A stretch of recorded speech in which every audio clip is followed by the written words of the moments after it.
Hello বন্ধুরা, তোমরা সবাই কেমন আছো? আশা করি ভালো আছো, সুস্থ আছো। তো আমিও ভালো আছি। মৌসুমি অফিসিয়াল চ্যানেলে তোমাদের সবাইকে জানাই স্বাগত জানিয়ে আছে শুরু করছি নতুন একটা ব্লগ। চলো তোমরা দেখতে থাকো, আশা করি ভালো লাগবে। তো ভালো লাগলে অবশ্যই একটা লাইক করবে আর আমার চ্যানেলটাকে সাবস্ক্রাইব করে দিও। আর আমার চ্যানেলে যদি তোমরা নতুন হয়ে থাকো তো চ্যানেলটাকে সাবস্ক্রাইব করে দিও। আজকে সকাল সকাল ঘুম থেকে উঠে বাসি কাজ সেরে আর বসে পড়েছি এই দেখো ডাব নিয়ে, দুটো ডাব। তো ভাবলাম আজকে একটু ডাবের জল খাবো খালি পেটে। তো এখন চাটা কিছু খাইনি, তো ভাবলাম একটু শরীরটাও গরম হয়েছে আর ভাবলাম যে গাছ ছাড়িয়েছিল সে ডাব পাড়া হয়েছিল। তো দেখো ডাবগুলো শুকিয়ে শুকিয়ে হয়ে যাচ্ছে, তো খাওয়া হয় না, কাটার অভাবে কাটতেও পারি না, খেতেও পারি না। তো তোমার দাদা হয়তো বাড়ি থাকে না যে কেটে কুটে দেবে খাবো। যাই হোক, আজকে ভাবলাম যে আগে ডাবটা খাবো তারপর চাটা খাবো। তো এখন দেখি কষ্ট করে ডাবটাকে কাটতে পারি কি না। তো এখন ডাবটাকে কাটি, তো ঘরে বসেই কাটছি, বাইরে যেতে যাবো না।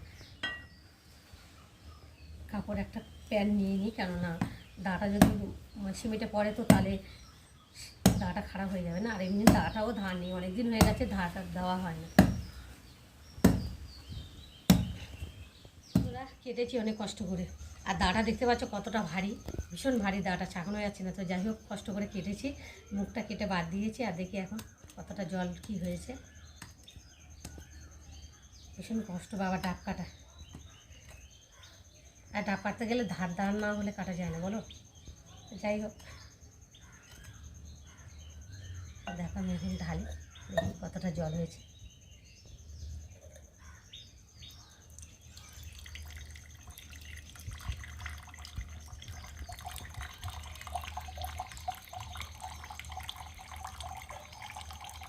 ছোট্ট করে ফুটো করেছি তো।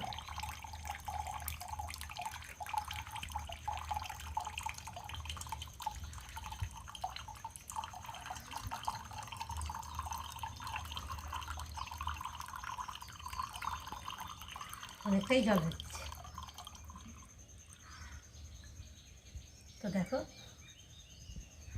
আধ গ্লাস জল হয়েছে।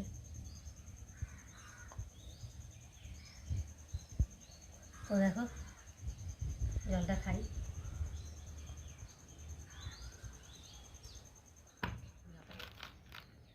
তো দেখো নেই বসেছে, এই নেইটা খেতে ভীষণ ভালো লাগে তাই না, নারকেলের থেকে। তো দেখো তুলি দেখি, পাতলা নেই বসেছে।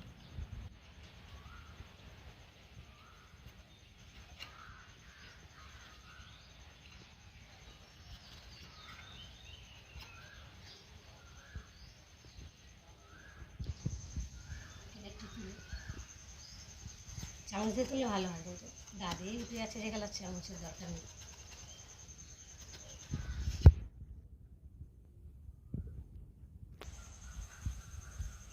দেখো তুলেছি। বন্ধুরা ডাব খেয়ে চলে এলাম টিফিন করতে। তো দেখো আমি এখন ময়দা একটু ছিল আর একটু আটা ছিল, মিক্সড করে নিয়েছি। তো এখন একটু গোলা রুটি বানাবো, তো তার জন্য আমি একটু চিনি দেব, চিনি দিয়ে বানাবো।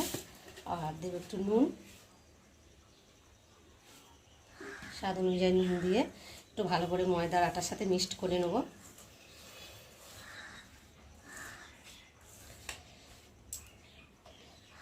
দেখো জল দিয়ে গুলবো,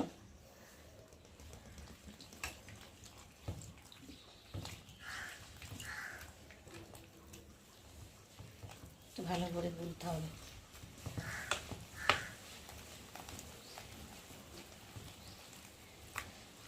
ভালো করে না গুললে তো গোলা রুটি তো ডালা ডালা মতো হয়ে থাকবে, তাই জন্য ভালো করে একটু ফাটিয়ে নিতে হবে ভালো করে।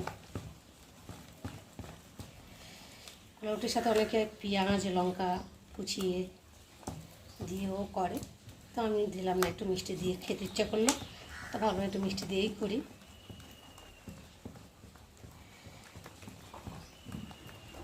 দেখো ভালো করে ফাটিয়ে নিই।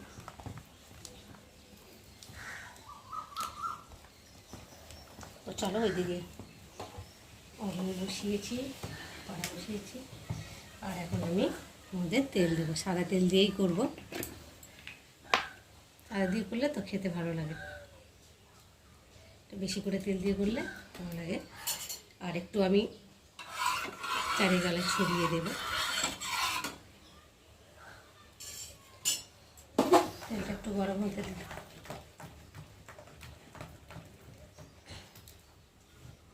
চলো আমি এখন এর মধ্যে অল্প অল্প করে দিয়ে একটা করে ভেজে নেব। তেলটা একটু বেশি করে রাখতে যাই হোক।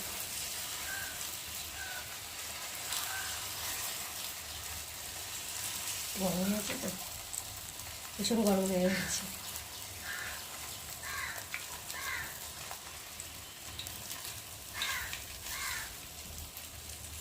আমার ওদিকে হাত দেওয়া যাচ্ছে না, তো গরম হয়ে গেছে তেলটা।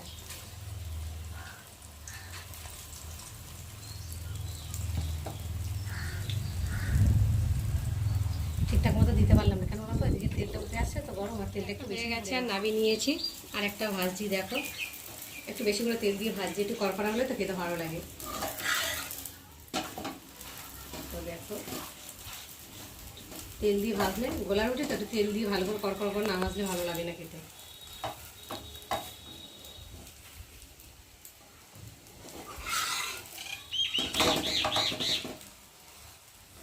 একটু লাল লাল করে বেশি করে তেল দিয়ে ভাজি।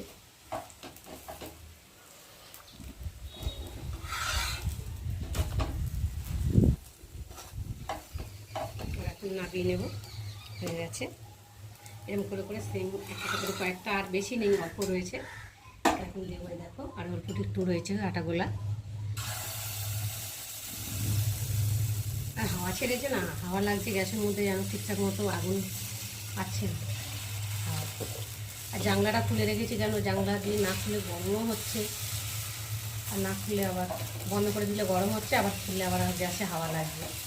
কী করবো, খোলাই থাক, তো হাওয়া লাগবে, কিন্তু কষ্টটা হচ্ছে না গরমে। হালকা হালকা হাওয়া ছাড়ছে, আবার ঘুমসানি গরম, রোদও নেই যেহেতু বেশি একটা, খুব একটা রোদও নেই আজকে, ঘুমসানি গরমটা বেশি। আর কারেন্টও নেই, কারেন্টটাও চলে গেছে। বানানো হয়ে গেছে, আর এখন একটু টিফিন করে নিই। তরকারি করলাম না, কেন না চিনি দিয়েছি তো, গরম গরম শুধু খেয়ে নেবো। তো তরকারি করা মানে আবার ঝামেলা, আর ভালো লাগছে না এই গরমে তরকারি বাতি করতে। তো বন্ধুরা টিফিন খেয়ে চলে এলাম রান্নায়। তো দেখতে পাচ্ছ ভাত হয়ে গেছে, ভাত উপর করে দিয়েছি, তারপরে ডালটাও বসিয়ে দিয়েছিলাম, ডালটা হয়ে গেছে। আর এখন এই যে সবজি ছেড়ে গ্যাসটা মুছে, বাসন কোসন মেজে ঘষে, ঘরটা মুছে, চান ঠান করে এই সবে উঠলাম। তো চান করেও মানে এত গরম লাগছে কি বলবো। তো দেখো ভিজে ওড়না আমি গায়ে সবসময় জড়িয়ে রাখি, কেন গরমটা আমার ভীষণ হয়, আর একটুতেই ঘেমে যাই।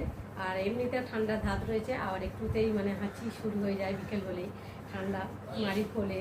কী করবো, আমি গরম সহ্য করতে পারি না, একদম গরম সহ্য করতে পারি না। তো তার জন্য এই যে এখন ওড়নাটা ভিজে ওড়না তার সময় গায়ে জড়িয়ে রাখি। তো আজকে ওয়েদারটা খুবই ভালো, মানে রোদটা নেই, কিন্তু ঘুমসানি গরম আছে, আর হাওয়া হচ্ছে হালকা। তো হাওয়া খুব একটা ঠান্ডা না, গরম গরম ভাব। তো যাই হোক, বাইরে হাওয়া, ঘরে তো আর হাওয়া ঢুকছে না, হালকা হাওয়া ঢুকছে। আর এদিকে ফ্যান তো চলছে। চান করতে চলে এলাম, আর এখন মাথা হাতে গ্লাস খাবো সবগুলো। আমি মাথা আমি খুব একটা মানে ভেজাই না প্রতিদিন, কেননা আমার ঠান্ডা সমস্যা, মাথা ভেজালেই ঠান্ডা লেগে যায়, চোখ মুখ লাল হয়ে যায়, যেন কেমন যেন একটা হয়। তো ওই জন্য ডাক্তারই বারণ করেছে যে মাথা সবসময় ভেজাবে না, আর ঠান্ডা মানে লাগাবে না। কিন্তু ঠান্ডা লাগাবে না বলি তো বলে, তো কিন্তু ঠান্ডা কীভাবে লেগে যায় আমি জানি না। এই একটাই দোষ, আমি সবসময় ভিজে গামছে গায়ে জড়িয়ে থাকি যে কোনো জিনিস। যাই না, কালকেই শ্যাম্পু করেছি, মানে দুদিন ছাড়া শ্যাম্পু না করলে মানে কি হয় বলো তো, মানে আঠা হয়ে যায়, মাথাটা ঘামে তো আর আঠা হয়ে যায়। আর শ্যাম্পু না করলে আর মাথা থেকে যা বিশ্রী গন্ধ হয়, সহ্য করা যায় না, তাই না? নিজেকে মানে কীরকম যেন একটা লাগে। আর আমি তো প্রতি সপ্তাহে ধরে শ্যাম্পু করি। যাই হোক, মাথাটা চুলগুলো আসতে একটু ভালো করে।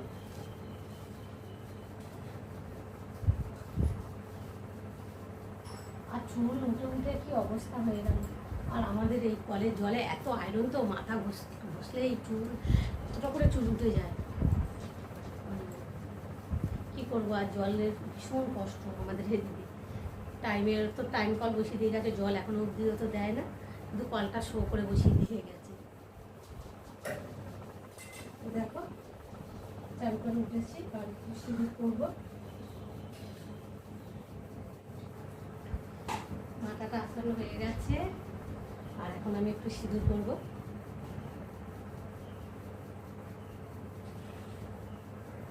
হাতেই সিঁদুর করছি, কেন একটু এই গরমে শুধু করে কি আর আমি মাথা হাঁটতি বারবার আর ঘেটে যায় গরমে শুধু থাকে না মাথা চিত্ত করেই আছি একটু শাকায় লাগিয়ে নিই মেয়েদের মানে এটাই নিয়ম পুজো টুজো টান টান করে ঠোরে শাঁকা সিঁদুর পড়ার সময় শাঁকা একটু শুয়ে নিয়ে পড়তে হয় তাই না বলো বন্ধুরা যাই হোক আমার হাত দিয়ে পড়েছি কিন্তু আমার আছে দেখো সিঁদুর পড়ার কাঠি রয়েছে আমি এটা দিয়ে পড়তে পারি না আমার হাতেই যেন সুবিধা হয় সবসময় যেটা দিয়ে ব্যবহার সবসময় করি সেটাই দিয়েই তো হয় তাই না বলো বন্ধুরা গরম লাগছে আমি চুল ছেড়ে আর থাকতে পারি না বাবা আমি চুলটাকে বেঁধে নিই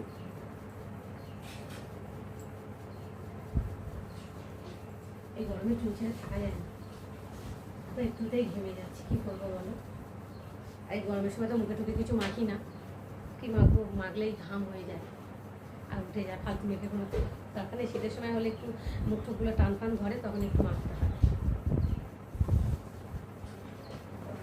ভীষণ কষ্ট হচ্ছে তো চলো বন্ধুরা এখন মেয়ে পুজো দিচ্ছে দেখো বন্ধুরা মেয়ে পুজো দিয়ে দেওয়া হয়ে গেছে আর এখন আমি খেতে বসেছি দেখতে পাচ্ছ এই যে ভাত নিয়ে বসে পড়েছি আর এত ভাত করেছি দুবেলার মতো উপভোগ করেছি ভাত তো দেখতে পাচ্ছ আর রান্না হয়েছে উচ্ছে ভাজা আলু দিয়ে আর এখানটা রয়েছে পটল আলু কুমড়ো দিয়ে একটা তরকারি করেছি আর এখানটা রয়েছে ডাল পাতলা করে আম দিয়ে ডাল করেছি তো আজকের আমাদের এই মেনু তো এখন ভাত বাড়বো মেয়েকে খেতে দেবো আর আমিও খাবো